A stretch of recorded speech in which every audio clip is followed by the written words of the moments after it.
Welcome student. आज हम class 12 economics उसका चैप्टर 1 इकोनॉमिक्स एंड इंट्रोडक्शन उसका पार्ट 2 जो है उसके बारे में हम डिस्कशन करेंगे। ओके, तो डायरेक्टली हम यह डिस्कशन स्टार्ट करते हैं। पहली स्लाइड में आ रहा है presentation of information in economics. तो यहाँ पे जो है प्रेजेंटेशन करने के लिए हमारे पास यहाँ पे 3 तरीके हैं।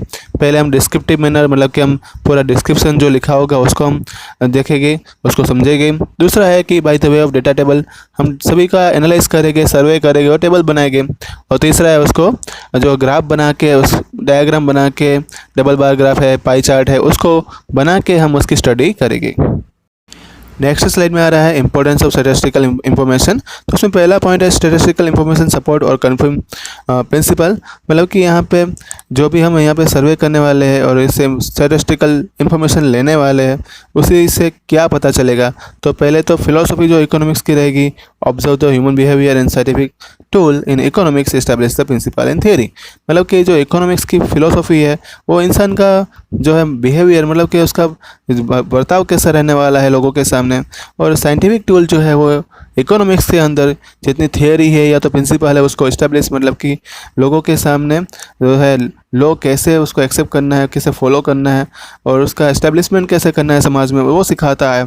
और ये सब टेस्ट और उसकी वैलिडिटी जो रहती है थियरी को समझने के लिए रियल लाइफ के अंदर ये जो टाइम और प्लेसेस पे जो थियरी दी होगी वो अलग अलग प्लेसेस पे होनी चाहिए और अलग अलग समय पे होनी ज़रूरी है।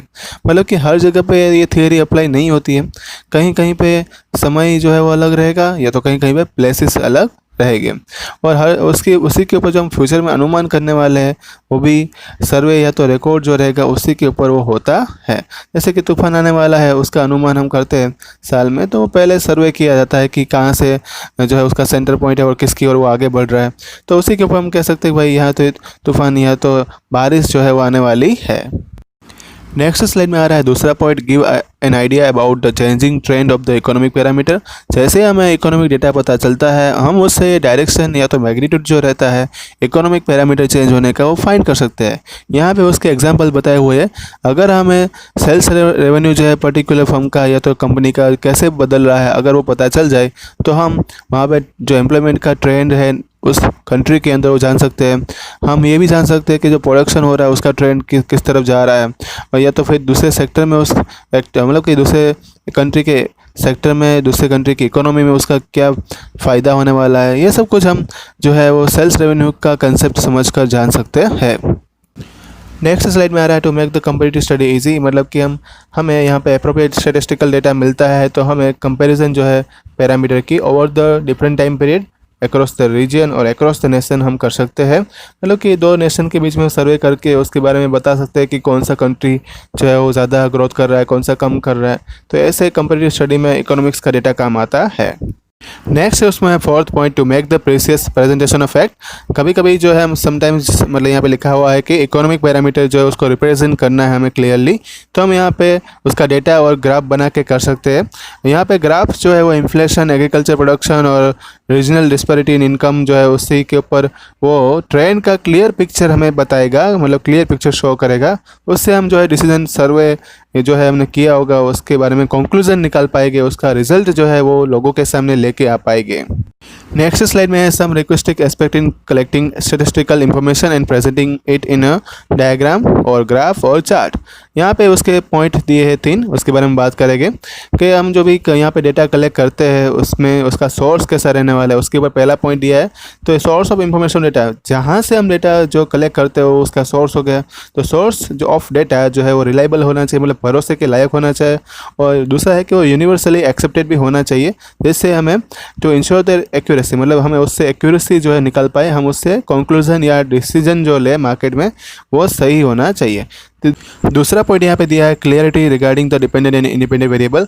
जब भी हम कॉज इफेक्ट रिलेशनशिप जो है वेरिएबल के बीच में उसका स्टडी करते हैं तो यहाँ पे कॉज वेरिएबल जो है वो इंडिपेंडेंट वेरिएबल रहेगा, क्योंकि वो उस पर वो किसी भी मतलब कि डेटा जो है उस पर हम स्टडी करने वाले हैं तो कोई भी मेथड से हम उसको स्टडी करवा सकते हैं और कर सकते हैं। लेकिन इफेक्ट वेरिएबल जो है वो हमेशा डिपेंडेंट वेरिएबल रहने वाला है, क्योंकि जो यहाँ पे कारण हो गया उसका कोई ना कोई असर जो है वो तो बनने वाली है, और जो इफेक्ट है वो हमेशा पॉजिटिव नेगेटिव जो है वो इंडिपेंडेंट वेरिएबल से ही पता चलने वाली कि क्या रहेगी, राइट। तो हम कह सकते हैं कि दोनों ही डिपेंडेंट और इंडिपेंडेंट वेरिएबल जो है वो कॉज इफेक्ट रिलेशनशिप से पता चल सकते हैं।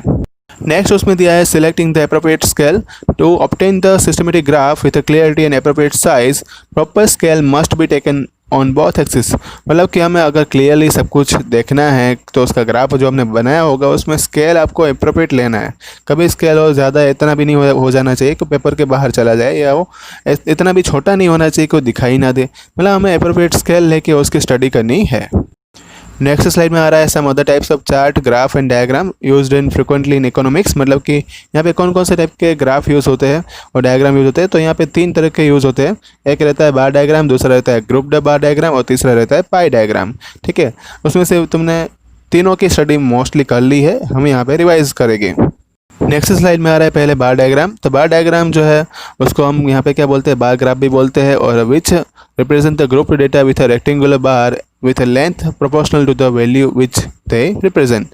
और यहाँ पे रेक्टेंगुलर बार ड्रॉ करके हम उसमें जो उसकी वैल्यू जो होगी उसको रिप्रेजेंट कर सकते हैं। यहाँ पे एक एग्जांपल दिया है, पहले हमें टेबल दिया था और उसी के ऊपर हमने एक ग्राफ बनाया है 1970-71, मतलब कि एक जो ईयर है उसके हिसाब से 10 साल के गैप में यहाँ पे ग्राफ जो है बनाया गया है। स्केल जो है यहाँ पे एक्स एक्सिस पे ईयर लिए गए हैं और वाई एक्सिस पे उसके जो प्रोडक्शन जो था वो लाख टन में था, वो 0.5 सेंटीमीटर इक्वल टू 10 टन लिया है। तो इस तरह से हम ग्राफ जो है वो बना सकते हैं और उसकी स्टडी कर सकते हैं। तो यहाँ पे देखने को भी मिल रहा है कि इंक्रीज़ हो रहा है ना, यहाँ पे जो प्रोडक्शन जो है वो इंक्रीज़ हो रहा है। तो ये ग्राफ शो करके हम डायरेक्टली पता लगा सकते हैं कि यहाँ पे प्रोडक्शन हर साल बढ़ा। नेक्स्ट स्लाइड में आ रहा है ग्रुप या तो क्लस्टर बार डायग्राम।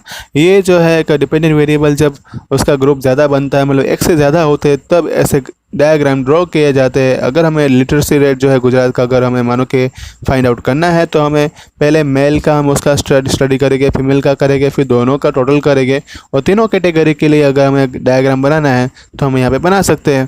पहले तो उसका ये टेबल दिया हुआ है और नेक्स्ट स्लाइड में जो है उसका ग्राफ बना के दिया हुआ है। तो हम देख सकते हैं कि 1951 में 1961 में, मतलब 10 साल के गैप में जो यहाँ पे उनकी लिटरेसी रेट जो है वो बढ़ती नज़र आ रही है, और ये ग्रुप बार डायग्राम से भी हम पता लगा सकते हैं।